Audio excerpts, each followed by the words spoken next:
नमस्कार दोस्तों कॉकरोच एक ऐसा शब्द जिसे सुनकर आमतौर पर लोग घृणा महसूस करते हैं। लेकिन सोचिए, अगर किसी देश के करोड़ों युवाओं को लगे कि उनकी मेहनत की कोई कीमत ही नहीं, उनकी परीक्षाएं बार बार विवादों में फंस जाएं, उनकी आवाज को बार बार नजरअंदाज किया जाए, तो दोस्तों क्या होगा?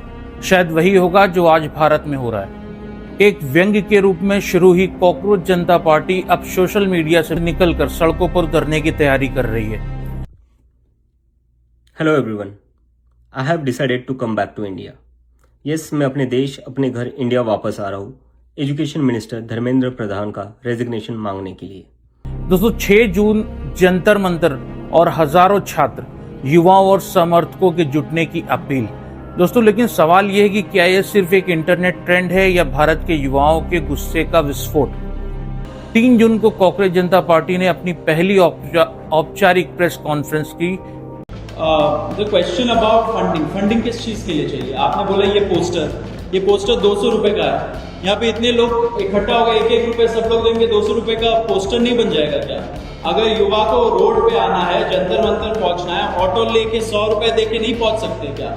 हम लोग पहुंच जाएंगे, उसके लिए किस चीज का फंडिंग चाहिए? तो ये एक काउंटर नैरेटिव चलाया जाता है। कोई भी मूवमेंट हो, आज history will tell you, history will testify कि जब एक अच्छा मूवमेंट हुआ है उसके खिलाफ एक काउंटर नैरेटिव चलाया जाता है, कॉन्स्पिरेसी थियरी चलाई जाती है। यहीं पर 3 प्रवक्ताओं की घोषणा की गई। मुख्य प्रवक्ता बनाएगा सौरभ दास, उनके साथ विजेता दहिया और आशुतोष राका को भी प्रवक्ता बनाया गया। दोस्तों ये घोषणा सिर्फ नामों की सूची नहीं थी, ये एक संदेश था कि हम सिर्फ इंस्टाग्राम पेज नहीं है, हम सिर्फ मीम नहीं है, हम अपनी बात मीडिया और जनता तक पहुंचाने आए हैं। आखिर गुस्सा किस बात का है? किसी एक परीक्षा का नहीं, किसी एक पेपर लीक का नहीं, ये उस निराशा का गुस्सा है जो वर्षों से जमा हो रही है। एक छात्र 2-2 साल तैयारी करता है, सुबह 5 बजे उठता है, कोचिंग आता जाता है, परिवार पैसे खर्च करता है, फिर अचानक पेपर लीक हो जाता है, परीक्षा रद्द हो जाती है, रिजल्ट विवादों में फंस जाता है, और फिर वही जवाब कि जांच चल रही है। दोस्तों युवाओं का सवाल है कि अगर गलती हमारी होती तो सजा मिलती, गलती सिस्टम की हो तो जिम्मेदारी कौन लेगा? 6 जून का आह्वान कॉकरोच जनता पार्टी के संस्थापक अभिजीत दीपके ने घोषणा की है कि वे 6 जून को भारत लौटेंगे और जंतर मंतर पर शांतिपूर्ण प्रदर्शन करेंगे। उन्होंने संविधान के दायरे में रहकर विरोध की बात कही है। उनकी जो मुख्य मांग है वो ये है कि शिक्षा व्यवस्था में जवाबदेही तय हो और शिक्षा मंत्री से जिम्मेदारी तय करने की मांग की। और तभी कहानी में एंट्री होती है सोनम वांगचुक की।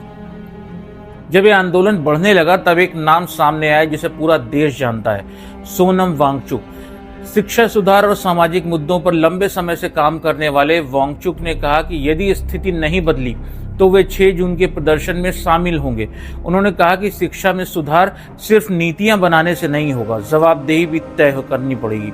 यहीं से ये आंदोलन सिर्फ सोशल मीडिया की चर्चा नहीं रहा, अब इसमें एक राष्ट्रीय स्तर पर पहचाने जाने वाला चेहरा भी जुड़ गया। कानूनी पक्ष क्या कहता है इसके बारे में? यहाँ भावनाओं से ज्यादा जरूरी कि संविधान को हम समझ लें। भारत का संविधान अनुच्छेद 19(1)(a) के तहत अभिव्यक्ति की स्वतंत्रता देता है। अनुच्छेद 19(1)(b) में शांतिपूर्ण तरीके से एकत्र होने का अधिकार भी है लोगों के पास, लेकिन यह अधिकार असीमित नहीं है। प्रशासन कानून व्यवस्था और सार्वजनिक सुरक्षा के आधार पर शर्तें लगा सकता है। इसलिए यदि कोई प्रदर्शन शांतिपूर्ण और कानूनी दायरे में होगा तो वो उसमें कोई प्रॉब्लम किसी को नहीं है। लोकतंत्र में विरोध अधिकार है, हिंसा नहीं। ये लड़ाई सिर्फ किसी मंत्री के खिलाफ नहीं है, ये लड़ाई उस भावना के खिलाफ है कि तुम्हारी मेहनत की कोई कीमत नहीं है। आज का युवा नौकरी से पहले निष्पक्ष अवसर मांग रहा है। वह ये जानना चाहता है कि अगर उसने मेहनत की है तो उसका भविष्य किसी लापरवाही की भेंट ना चढ़े।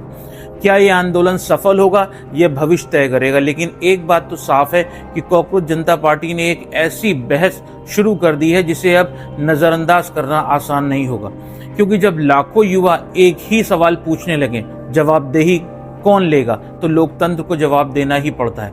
और शायद 6 जून सिर्फ ये एक प्रदर्शन ही नहीं होगा, बल्कि ये उस पीढ़ी की आवाज भी होगी जो हमसे कह रही कि हमें सुनो। दोस्तों आने वाला 6 जून बताएगा कि इस आंदोलन का क्या रूप होगा, लेकिन हम आशा करते हैं कि ये शांतिपूर्ण आंदोलन हो और अपनी बात को कॉकरोच जनता पार्टी अच्छी तरह से रख सके। दोस्तों ये था आज का वीडियो। आशा करता हूँ कि ये इन्फॉर्मेशन आपको अच्छी लगी होगी। अगर वीडियो पसंद आया हो तो लाइक कर लीजिएगा, चैनल को सब्सक्राइब कर लीजिएगा और वीडियो को ज़्यादा से ज़्यादा शेयर कर दीजिएगा। मिलते हैं नए वीडियो में, तब तक अपना ध्यान रखिए। नमस्कार।